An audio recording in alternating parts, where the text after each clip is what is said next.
du monde. Jésus sait que c'est pour cela qu'il est venu, que l'heure est arrivée, le temps fixé par Dieu est en train de s'accomplir. Un Jésus prie pour lui-même.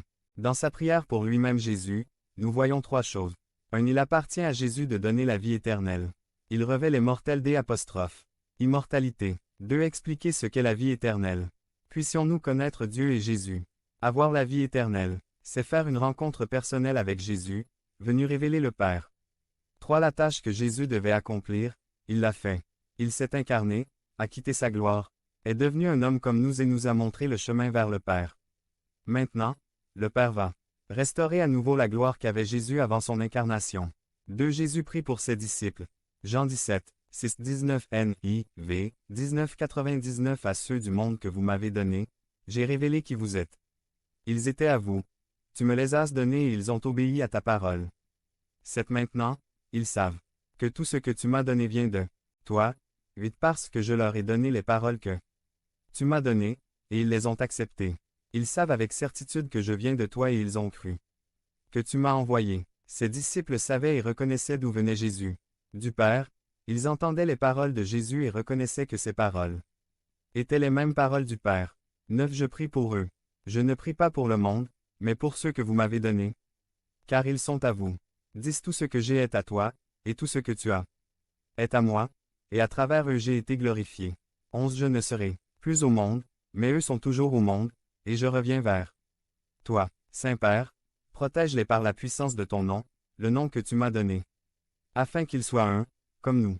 12. Pendant que j'étais avec eux, je les ai protégés et préservés par le nom que tu m'as donné, et nul n'a été perdu, sauf celui qui est né pour être perdu, afin que l'Écriture s'accomplisse.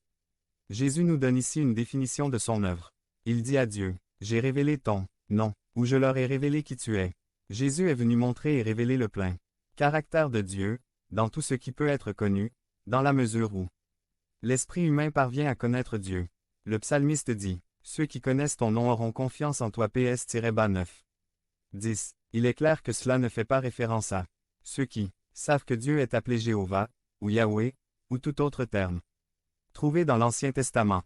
Mais ceux qui connaissent Dieu, son caractère et sa nature, ceux-là sont heureux de lui faire confiance.